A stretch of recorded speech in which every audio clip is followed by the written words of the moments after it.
Ladies and gentlemen, welcome to the 2 Cents Podcast. As usual, I'm your host, Brandon. And it's Armand. What's going on, y'all? And we're doing a special New Year's Eve episode for y'all. And before we get down to business, I felt like it's been a while since we, Armand and I introduced ourselves to everybody. Armand, you could start, and then I'll follow you up, and then we'll have our return guests kind of introduce themselves again, too. Well, the co-host Armand James, you know me. I'm, a teacher in Philadelphia, born and raised in Philadelphia. I teach right now. Last year I ran for Congress, and that was a fun experience, even though I got shellacked in the polls, but it was a good experience. But I'm like a hip-hop connoisseur also, / political connoisseur. So, I love talking about hip-hop, and real hip-hop, not the new stuff. So I'm just glad to get on the phone sometimes and talk to my brothers over here, and just talk about good music, because usually in society, I don't watch TV and I don't really listen to the radio so much. So just talking to you guys is refreshing. I know people listening definitely tell me they love what we're talking about. So, I'm here. Word. And, I'm the other half, Brandon, y'all know me. And basically, my working career, I work with kids, and I worked in the behavioral health and counseling field for about 7 years, and then I switched over to social work for the last 2 years. And in that time span, I've known Armand for about most of that time, and as well as these two brothers that's guesting with us tonight. And I share the same common interest in being a music enthusiast, being a thinker of awareness, and just being an advocate for just finding your positive mind, your positivity in life. And I'm in school right now currently.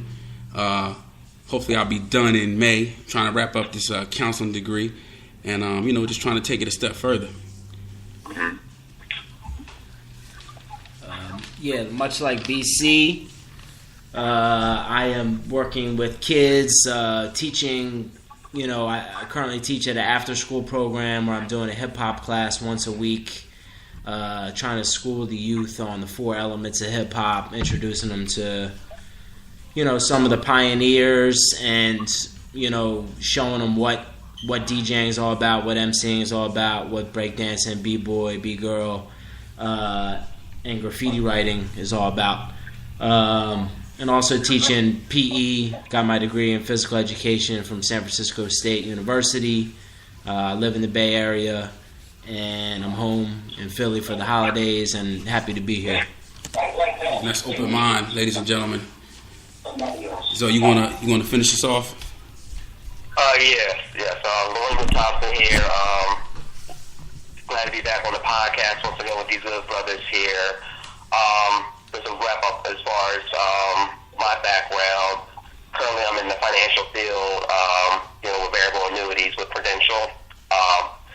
Did go to school for education originally, so I'm not doing what I went to school for, but as far as helping and assisting people and breaking down information, I was still able to use those aspects of my degree in that respect.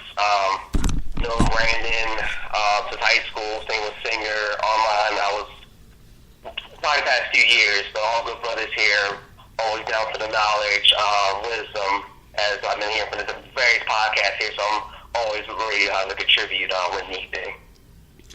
Yes, sir. And without further ado, let's get down. So this episode is going to have a spin on it, and we're going to pose some core questions along with the categories that you fellas already been working on. So let's just get to, the elephant in the room. We're talking about 1994 hip hop, and I just want to pose this to the whole group of fellas here. And it basically is the two breakout stars of this year were, without a doubt, Biggie and Nas. So without casting who you feel was greater, I just want to hear you fellas, your take on Biggie and Nas coming out this year. And that's to the floor. Anybody, you know what I mean? Shit. I'll start off real quick. Both of them at the top of their game. I think if we look on the commercial aspect, though, in that respect. Especially when Puffy came in, ushered that very more sample-heavy sound, more the flashier tunes. It was almost like he was main star. Nas, in a sense, was, even though on a hip-hop parody standpoint, was that dude. It was almost like he was kind of in the shadows in a sense. And if we're looking on the sales-wise, I mean, when Illmatic came out, I don't even think it charted in the top 10. Versus when Big came out, he pretty much had that scene on lock, especially prior to that with the cameos he was doing, like when Party and Bullshit came out. So Big already had that kind of momentum on that main scene in that respect there. But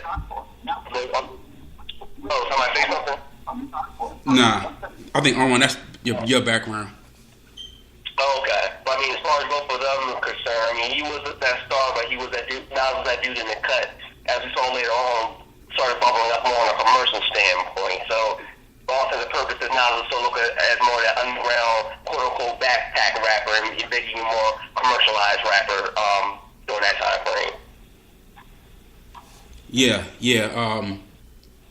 I think both of them were very similar in skill, but they manned different areas of hip hop. You know, even though Biggie kind of still had underground as well, but like you said, Zoe, Nas was more like the street poet. You know, the opposite of the flashiness. But both of them pretty much had the pretty much same skill set and dynamic. You know, as far as lyricism goes. What about you, Sig? Yeah, I mean, I think, you know, when Nas came out with Illmatic, everybody's heads kind of exploded. And, you know, likewise, we're Ready to Die. And I was just listening to this podcast called The Cypher that BC actually put me up on. And it's a good episode if you ever get a chance to listen. On Illmatic, and it's Nas being interviewed, and it's just fans' questions asking him about Illmatic, and they'll go through line for line. I think each of the 10 tracks they'll go through like one verse and ask him like specifically like, what did you mean? You know, what were, you know, and it's kind of like, I don't know if I would have, if I got a chance to sit down with Nas and talk about Illmatic, I don't know if that's the way I'd approach it, but that's the way they did it, and was still. Anything Nas Ear Jones is gonna tell you about Illmatic, I'm all ears. Like I'm in. I want to fucking hear what he has to say. Mm-hmm. Excuse my language. Hey, yo, you got buzzed already. Last episode. But basically, like, you know, to me, these two MCs exploded onto the scene this year and just kind of took the world by storm, and everybody was just put on blast, and just. It was like, whoa, what's going on? You know, something different is happening in hip hop now, and the lyrical, the bar just got raised to a whole nother level. Like the standard just changed, and it's like you're gonna come out with something after these cats. You know, you really have to be on the upper echelon and looking at things like, okay, well, these are the greats right now. These are the most valuable MCs on the planet at that time. Yeah, what about you, Armand? I definitely agree. I believe they set the bar so high when they were rapping. It was ridiculous. You know, when I was listening to Nas growing up, when my brother first, you know, brought the tape, I'm like, God, this dude is tough. Like, it was like, he made it so anybody that wanted to rap would come out with an album after that. Because remember, a lot of people that was out before him was like, nobody took it to that level. Because the first song he was on, I think it was Back to the Grill again. Was it that? I forgot what song it was. With MC Search. That was the second and joint. The first one. He said, I went to hell for snuffing Jesus. I'd never forget that verse and that bar when he said that. And that always like, oh, the that barbecue. And then when he came out with Illmatic, Live the Barbecue. and the World Is Yours, That's right. was amazing. I mean, when that came on the box and the world was spinning around, I automatically got up and blasted that song. So, and Big on the same level was like, he was an innovator, like on the way you dress, style, everything. He was just, and for him coming from a rugged rugged Brooklyn, fat, chubby dude that was like arrogant and cocky.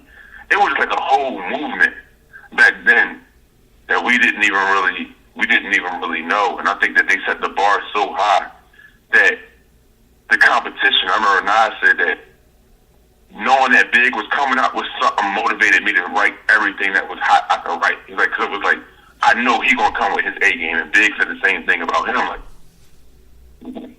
one thing I want to say real quick is that both of these cats at that time were grinding in the streets of New York, doing their day-to-day hustle was they were drug dealers. You know what I'm saying? They're moving drugs every day. So that aspect of grinding and surviving is so much a part of both of their lyrics on these two albums. And their lifestyle just day to day, like trying to survive, trying to not go to jail, trying to make money in an illegal way, trying to, dodge the police. And, it was so authentic because that's what they're living. That's their life. And so, kids that are growing up in the suburbs or wherever where that's so far away from what their lifestyle is, like, that can't relate to that whatsoever, but the fascination is just even that much stronger because it's such a different world. So I think that's one thing they had in common, Biggie and Nas, in that a lot of their lyrics were about, something that was what they had to do to survive. And they were making good money at it, but it was like every day they don't know if they could get killed or they could go to jail. Every day was a different, you wake up to those realities. Word. So if you guys could take one song from this year, forever put it in your iPod, your streaming unit, what would that one song be? Now, are you talking about one song from Biggie Nas or one song from the year 94? I'm sorry, from the year 94. Okay, gotcha. I would honestly go, and I thought about this for a while, but I'm going to go with Warren G with Regulate. Yeah. I'm going to tell you why, because we already know around this time, we were kind of ushered in 93 and especially 94, we start seeing more shift as far as the New York dominance coming back into play, but a lot of people forget that Warren G probably single-handedly saved Def Jam as a label. Hello? Yeah. That was Armand got cut off. Oh, okay. But as far as Warren, prior to Warren G dropping Regulate, Def Jam sales-wise was not doing good at all, and there were rumors that they might be shutting down. He came on the scene. He sold 3 million albums that year, in 94, with that, and mainly because of that song with him and Nate Dogg. I think in 94, we still had other classics, but that tune is timeless. You get on there and they'll take you back to wherever, place you were the first time you heard the track. So if I had to pick one song, and it's not like I would put them on top MC or top albums that year, but that one song, to me, forever going to stand the test of time. What about you, say? Put you on the spot.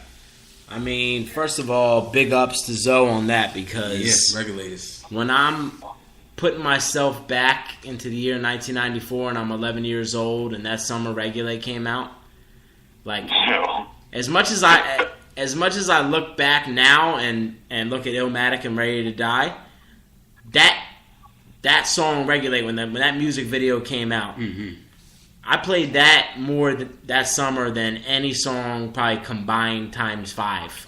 That shit was played 5-6 times a day, every day that summer, without a doubt. And it was like everybody knew every word. Everybody knew every lyric, and we could, because of Nate Dogg, we could, sing it together, and it wasn't like... Nate Dogg was a huge part of that record. Yeah, such a huge part of the record.